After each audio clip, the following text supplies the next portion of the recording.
Welcome to the Extra Mile podcast for bar exam takers. There are no traffic jams along the Extra Mile when you're studying for your bar exam. And now, your host, Jackson Mummy, owner of the Celebration Bar Review. Well, hey everybody, welcome to episode 172 of the Extra Mile podcast for bar exam takers. This is your host, Jackson Mummy. So glad you're with us today and appreciate you taking time out of your day to check in on all things bar exam related. Well, we are getting close to the release date of the California bar results from July 2017, and that will wrap up the results season from that exam. Now, those results should be dropping just a couple of days after this episode comes out, so if by the time you're listening, you got your results and you passed, congratulations. If you did not pass or you didn't take that exam and you're looking at taking the bar exam in 2018, then we can be of help to you. I want to invite all of you to join us next week, actually this week and next week, on Thursday night and Monday night at 7 p.m. Eastern for a special webinar, How to Make the Next Bar Exam Your Last Bar Exam. This is a look at the powerful, proven way to pass. We'll take a look at case studies of successful students. We'll show you exactly what they did so that you can follow the same path in order to pass the bar exam. Now, it's absolutely free to attend, but you do need to register, and you can do that in one of a couple of ways. You can go to our website at celebrationbarreview.com, click on the button there, select the night that works best for you, and we'll see you that way. You can also check out our podcasts and register for the webinar on our own video page. So if you go to celebrationbarreview.com/172, you will be able to see today's entire episode on video, and on that same page, register for the webinar. So whatever works best for you, check it out. Now, we hope that you'll join us for those webinars, one of the two on Monday or Thursday. We also want to let you know that on Saturdays at 2 p.m. Eastern, we're live on Facebook on our Celebration Bar Review page with updated information, opportunity to talk to me. We've got some special messages and interviews, and I hope you'll check that out. It's every Saturday, 2 p.m. At Celebration Bar Review's Facebook page, and we'd love to have you join us for that. Well, our episode today is focused on an interview I conducted just recently with a successful passing bar taker who passed the uniform bar exam in the District of Columbia. Now, we're going to be talking to Patricia Farron, and Patricia's story is really interesting. She actually took the Florida bar with us about 4 years ago and passed that exam after having studied with what I call the big box bar reviews and not being successful. And Patricia's going to talk a little bit about her strategy, what she did to pass the Florida bar 4 years ago, and then what she did coming back now as a working attorney with a busy schedule, a completely different lifestyle, to sit and take the UBE in District of Columbia. You're going to hear Patricia talk about her request for accommodations to deal with her anxiety and her attention deficit challenges, and what she did around that and the difference that it made, and why she chose the DC bar specifically. It's a really interesting strategy, worked out really, really well for her, and I think you're going to like what she's got to say about her approach to study and her approach to just getting through and taking the bar exam. It's a really encouraging, and I think it's an inspirational story in many respects. Now, before we jump into the interview with Patricia, I just want to say that if you're coming to us for the first time today, we're really glad you're here, and you can get all of these episodes on Apple iTunes or iHeartRadio, or you can go to our website at celebrationbarreview.com, click on the podcast button, and you'll see all of the episodes going back to episode 000. So check that out. And of course, you can watch these videos by just typing in the episode number after celebrationbarreview.com. So that's all the stuff that's going on. We are excited to get the end of the July 2017 results underway. We know lots of you are already starting to study for 2018, and there's lots of great stuff to talk about as we go along there. But let's jump into our interview today with a really wonderful, talented attorney, Patricia Farron. Well, hey everybody, welcome back to Hanging Out with Successful Bar Exam Takers. And we have a special treat today because we have a two-time successful Celebration Bar Review taker, I think spread out over a period of maybe 3 or 4 years. But with us today is Patricia Farron. Hi, Patricia. How are you? Hi, how are you? I'm doing great. I'm thinking you're feeling pretty good, though, right now yourself, right? Yeah. Yeah. You just recently found out that you passed the District of Columbia, which is the uniform bar exam. So you took the DC bar this July 2017, and you took the Florida bar exam for the last time in February 2014. And I say the last time because you didn't pass on your first try in Florida, correct? Yeah, that was the third time taking Florida. Okay. But on DC in the UBE, this was your first time, correct? Mm-hmm. Okay. Yeah. So I would love to have you tell our audience a little bit about your background and your story and what caused you to sit for the Florida bar exam and then a few years later to take another bar. All right. So I graduated law school in 2012 and then decided I took the bar the first time with a big box bar review and I did not pass. The second time I went to U and I was working full time while studying for the Florida bar exam and I wasn't successful. And then the third time we finally got it. And that's actually also, I did not have accommodations the first two times. I had accommodations in law school, but because I didn't need them for the MPRE, for some reason, that was something Florida was like, you're not getting them for this. And then we appealed, and it took about a year and a very long process to get that done. But I got the accommodations, which was just time and a half in a distraction-reduced setting. And I passed, and I got like a 155 on the MBE for that. Yeah. I just stop for a minute, folks. She got a 155 on the MBE, which is, that was quite a success story. And you were kind enough back then. You were kind of shy, actually. You were kind enough, though, back then, instead of doing an interview, you did a video for us, and you talked about your result. And that video has been watched by thousands and thousands of people, and we got a lot of reaction to it. And people are like, I want to know more about that woman that got the 155 on the MBE. And that was really something because you were working full time, and you did have, ADHD, I think was the accommodation. So you got time and a half, right? Yeah, and anxiety disorder. So that convention center with 5,000 other examinees just was not going to work. And they like to tell you to keep covering your paper in the middle of the exam in Florida. Yeah. The proctors walk by and tell you to cover it, and you're like, you just took me out of the zone.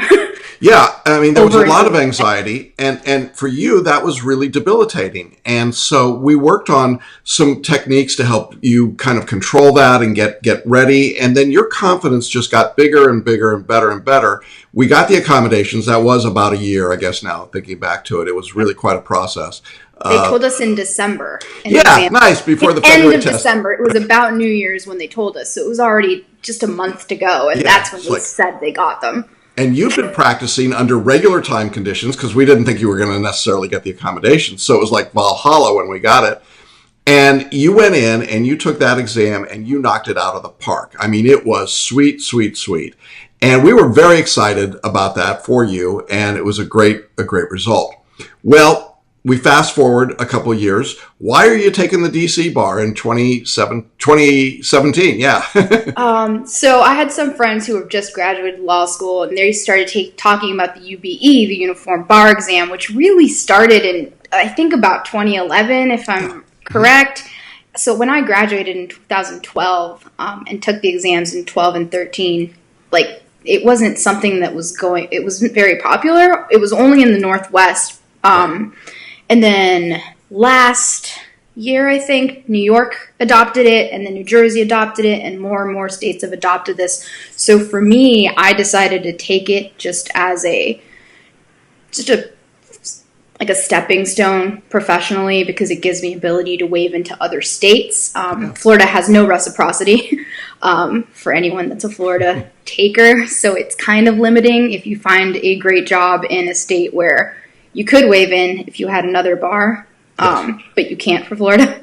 So I decided to take it for that reason. And I took DC because I think their UBE score was not that crazy, and I figured most people waive into DC, so it'd be less examinees sitting for it. Yeah, I want to focus on that point for just a minute. A couple of things. One is DC requires a 266 scaled score, which is the same score as New York and New Jersey. So it's not an easy number. It's not the lowest UBE passing score. So there were jurisdictions clearly with lower scores.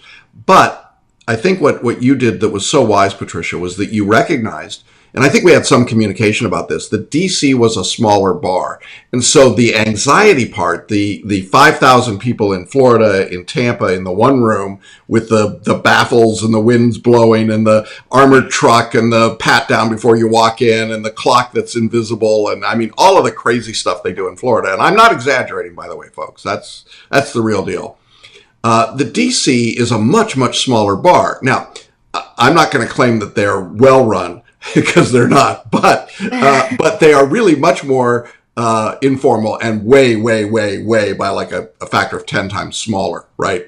Was that your experience? Yeah, I did decide on them just strategically. I could have easily taken it in South Carolina, which is also, I think, a 266, or New York or New Jersey, but I knew those jurisdictions would have far more examinees. Yeah. And since this was my second bar, and I was working full time, I just decided strategically this would be the best place for me to sit for it personally. Right. So now, having passed that bar, you're now eligible to waive into New York, New Jersey, South Carolina, a bunch of states. I mean, probably 10 or 15 or so. I think it's 13. 13. Okay, good. Yeah. All right. So there you go. So 13 states, which is pretty exciting. On the other hand, I remember when you contacted me to start talking about this idea of taking the bar again. And you're working full time. What was that like for you? I mean, what did you have to kind of go through mentally and emotionally to psych up again? Well, I had to tell my firm, and I told them around May, and they seemed accommodating, because the first time I took it and was working full time, I wasn't working for a firm. Yeah. So I thought this would be a little bit better. It wasn't.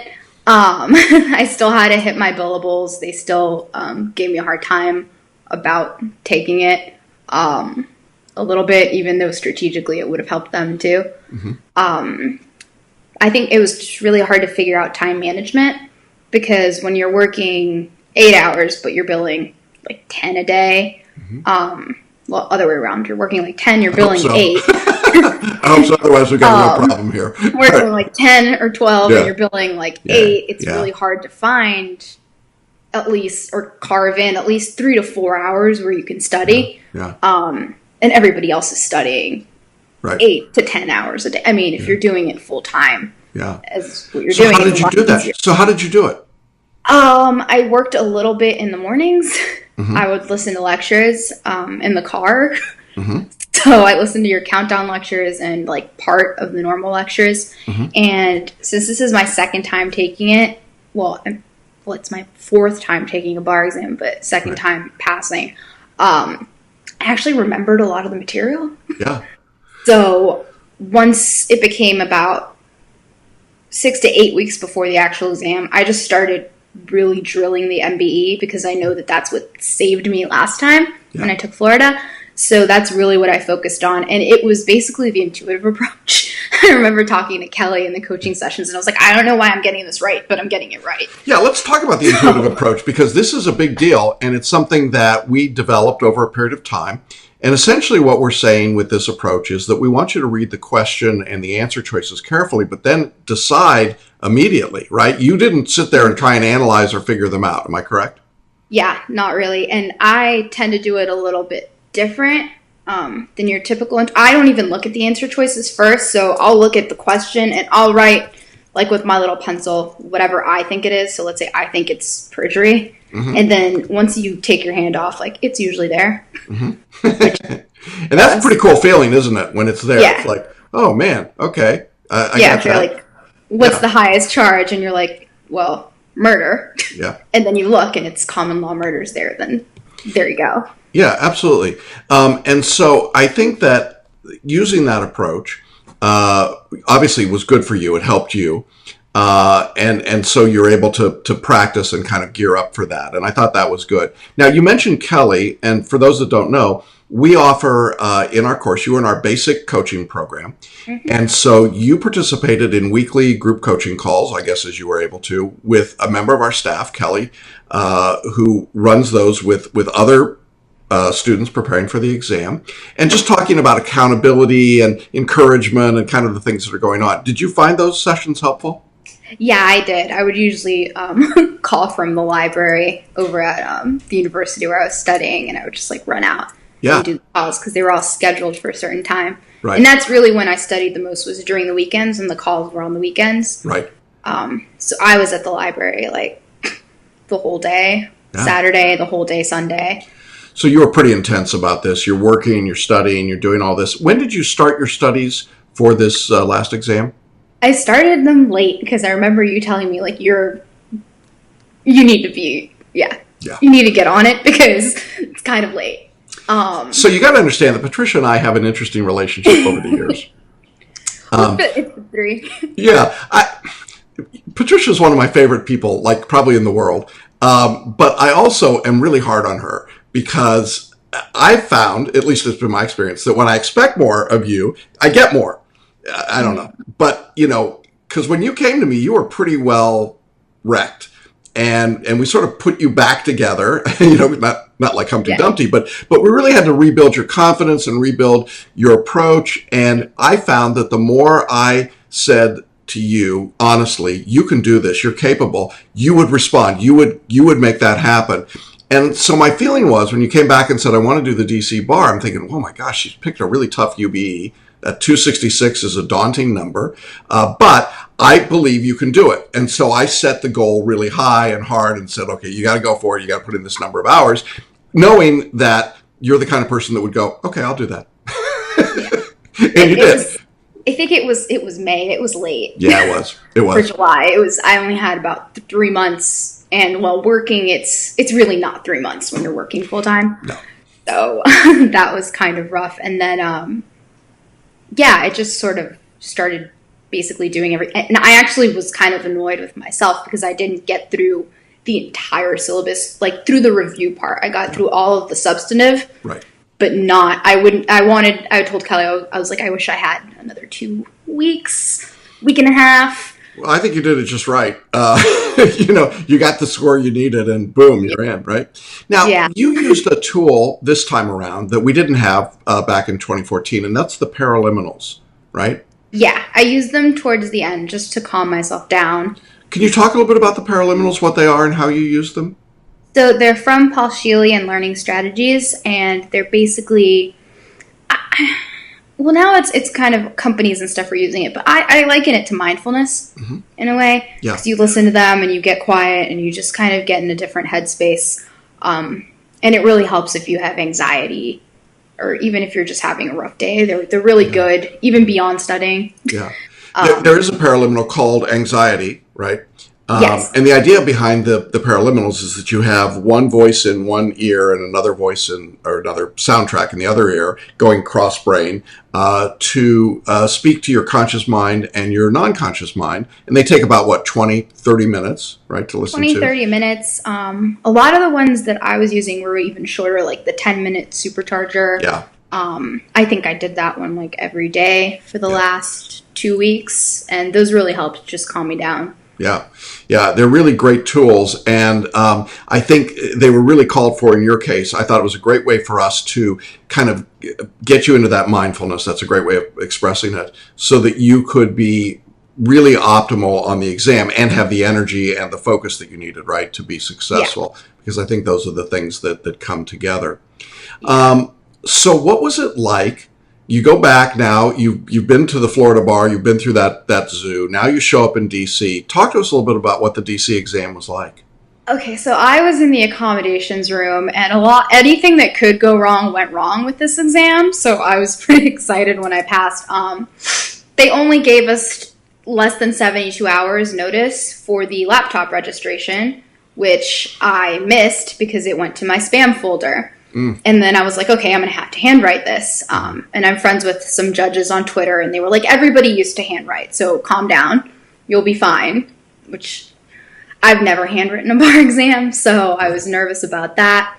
But then when I showed up, I realized I have a MacBook that has a touch bar, which isn't really allowed. And they couldn't deal with the touch bar. Thank you, ExamSoft. These guys they're a trip, aren't they? Was not allowed. And then I also noticed some people had The regular MacBook, the little 12-inch, that doesn't have a USB port, and you needed a USB port. So I was like, okay, well, thank God I'm just handwriting. And it was kind of nice because they let us go early if you handwrote, because you didn't have to do any of the ExamSoft protocol. Yeah. The proctors kept giving us the wrong directions for every section for both days. They kept giving the wrong directions. Then a proctor's phone went off several times. We did not have a digital clock. We had an analog clock that didn't seem to work well. That's the famous DC piece, is that they don't give you a digital clock for reasons unbeknownst. But yeah. The other rooms had one. Yeah. We did not. Yeah. And the start time was off, so it'd be like 7:53 a.m. ish. And then I took about like 5 minutes just to be like, well, where do I need to go with my pacing? Yeah. Because I think that's really key to the MBE. Yeah. Is pacing yourself and not taking too long on anything. And then that was basically it. Yeah. It's really pretty weird. It's pretty non-professional, frankly. Compared to Florida, it was. Yeah, I'll say that. You don't have to say it, but I'll say it. So you could go to the bathroom on Super. It was very different. Yeah. Very casual. So if you're forum shopping, if you're jurisdiction shopping, DC is small, it's informal, it's generally fouled up, it's totally just kind of non-professional. But if you can get past all of that, it's good, and you get the same score, and then you can wave into all these other states, which is what makes the UBE so wonderful right now. There's portability that there's never been before. Now, behind all of this, I want to just talk about sort of the underlying question, which is that as an Hispanic woman, we do not see many Hispanics, women, in the practice of law these days. And I asked before we started if you were willing to talk a little bit about this. I know it's a sensitive subject generally, but I think it's something that needs to be discussed because it is, in fact, part of the challenge here in finding work, in getting into law and doing this. And can you speak to that just a little bit in terms of what your experience has been like? Yeah, well, I'm in a really specific market in South Florida. So most of the law that's going on down here is first-party property and litigation. So you're getting lots of mortgage foreclosure litigation. Some of those are closing out. Lots of personal injury protection litigation, which now they busted a ring of plaintiffs' attorneys for that. So I don't know what's happening there. And first-party property, which is pipe leaks and roof leaks and hurricane leaks, which is sort of what I have been doing, which was not what I went to law school for. So what did you want to do when you were in law school? I wanted to do transactional law. Okay. For the most part, yeah. Okay. And were there many, I mean, in your experience, have you seen a lot of other Hispanic women in law school or in the practice of law? I've seen a few, but I think it's because of where I'm at, which is South Florida. Mm-hmm. So I've seen a lot. There's a few Hispanic judges down here and attorneys. But I think, at least I know a lot of people who are in my practice area have kind of been like, this isn't what I went to law school for. Yeah. I'm not helping anybody. Yeah. And litigation is, in my experience, just not. It's not very fulfilling. Not to speak ill of litigators, but at least the kind I was doing was just not. Yeah. That fulfilling. So and so I think it takes a lot of courage when you've got a job and you're there and knowing that you want to do more, right?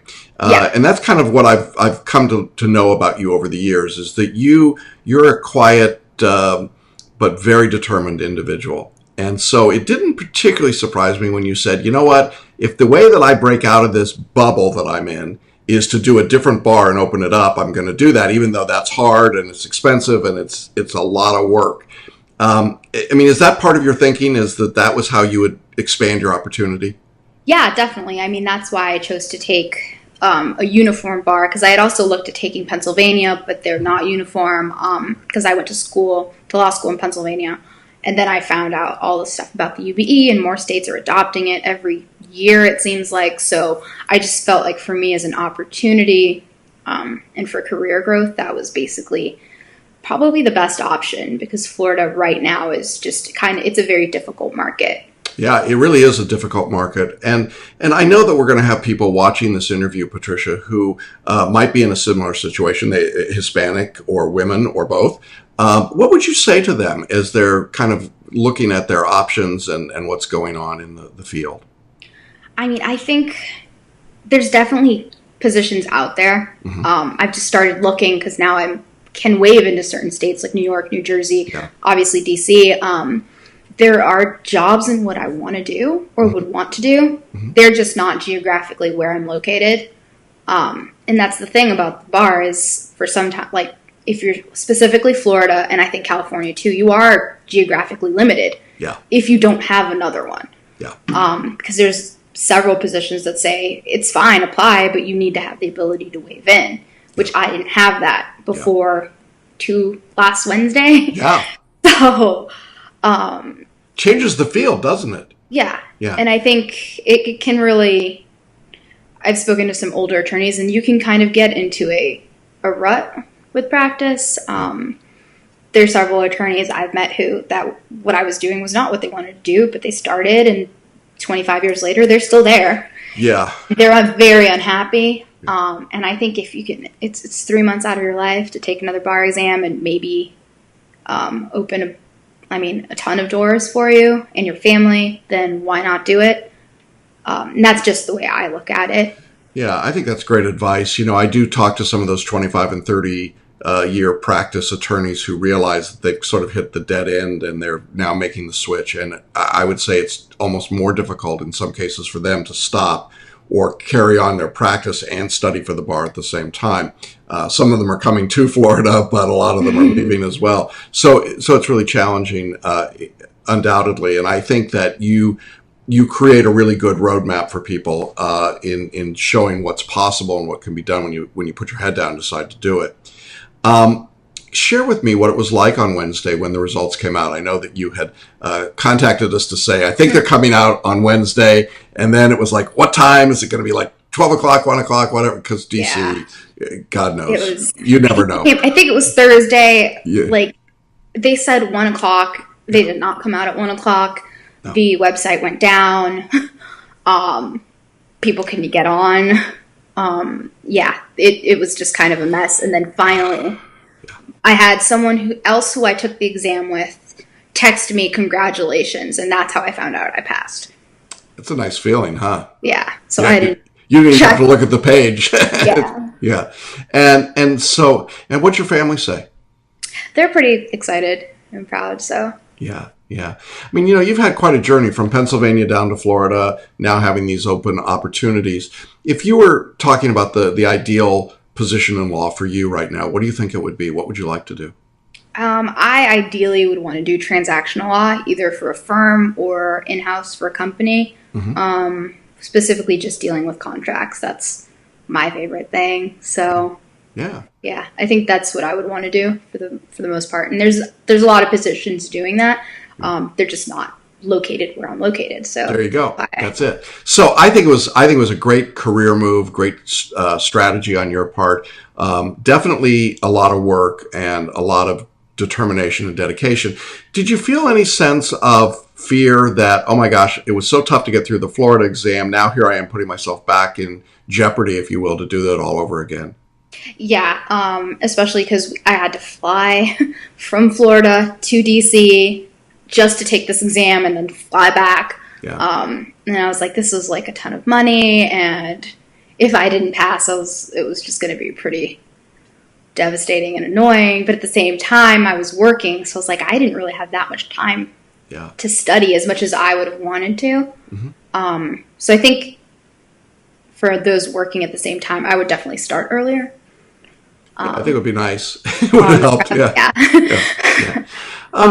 What can you tell people about Celebration Bar Review? I mean, you've used us now a couple of times successfully. We often get questions where people say, are the testimonials real? You're real, right? Yeah, real person. We're not paying you to do this. No. Okay, all right. So we've cleared that up. But what would you tell somebody who's asking? Well, I was a bar rep for another bar review in law school, who I did not pass with. I think you guys are really good for people that are repeaters that don't necessarily have the learning style of the big box bar review, which is just the same. It's a one size fits all for everybody. Yeah. You're definitely better for anybody who's working and has a family and needs flexibility in their schedule, because the way the big box bar reviews are, for the most part, it's 8 hours a day of you in a lecture hall over and over again. And you really encourage, I think, a lot more practice on the exams and definitely on the writing than I've experienced anywhere else. And I really just like you actually give feedback, which We try. but a lot of bar reviews, it's just, you get some sort of graded note that's redlined, but you don't actually know how your writing style needs to change. And yeah, I think that's for the most part. Well, thanks. Best part. And the community on Facebook this time, which I didn't have last time, was really nice. Even though I wasn't that active because I don't have a Facebook. So I made one just for the bar review. All right. Cool. Yeah. So I would go on every once in a while, and I used Check it out. for the coaching calls with Kelly. I think the community is really great because you see there's other people taking it that aren't just you or the people you went to law school with, which is also nice to get out of that same like section law school. Yeah, out of that bubble. People. Absolutely. Well, Patricia, we are so pleased for you. We're so proud of you. I wish we had those 2-time, letters or jackets, when you're, it's like Saturday Night Live. You're a 2-timer now. But we're really pleased. And I know that you took a risk by doing this, and it paid off big. And I know it's going to pay off for you and giving you the opportunity to do the things you want to do. And, I think you know us well enough to recognize how important it is here at Celebration Bar Review to recognize diversity in the legal profession, to recognize diversity in the practice of law. And so it's just particularly sweet when we see someone who has really broken through some barriers, and you really have, on a couple of different levels at a couple of different times. And we just are so appreciative that we get to be with you on that journey. I know that your interview with me today will inspire people. I know that your comments back in 2014 inspired a lot of people. And your story is a great one, and it's inspiring. And I think it really proves that you can do it if you just keep at it, if you just don't give up. And you're a great example of perseverance and dedication and finding the right solutions. And man, that's just awesome stuff. So we wish you all the best. I think with that 266, we probably won't see you for any more bar exams unless you decide you want to go to California. But who knows, right? But really do wish you well as you go forward. I hope you'll stay in touch with us. Well, thank you. All right. Thanks to you, and thanks to all of you in our audience for being with us. We'll be back again next time with another interview with a successful bar taker. And for now, we'll sign off. Bye-bye, everybody. Well, I hope you enjoyed that interview with Patricia. It's a really interesting strategy that we took, having her go to the DC bar and take the UBE, and it's one that I might recommend for anybody that's worried about the size and the scope and just the intensity of some of the big states like New York or New Jersey, and they still want the advantage of the UBE, so check that out. All right, well, before we sign off, I'll just remind you we've got the free webinar, How to Make the Next Bar Exam, your last bar exam, 7 p.m. Eastern, that's 4 p.m. Pacific, on Thursday night and again on Monday night. Check it out. You can register on our website or here on the video page. And Saturday, 2 p.m., we'll be doing Facebook Live with more information about the bar. Hope everybody has a great week. Thanks for joining us, and we'll see you again next week along the Extra Mile. Thanks for listening to the Extra Mile podcast for bar exam takers at www.celebrationbarreview.com.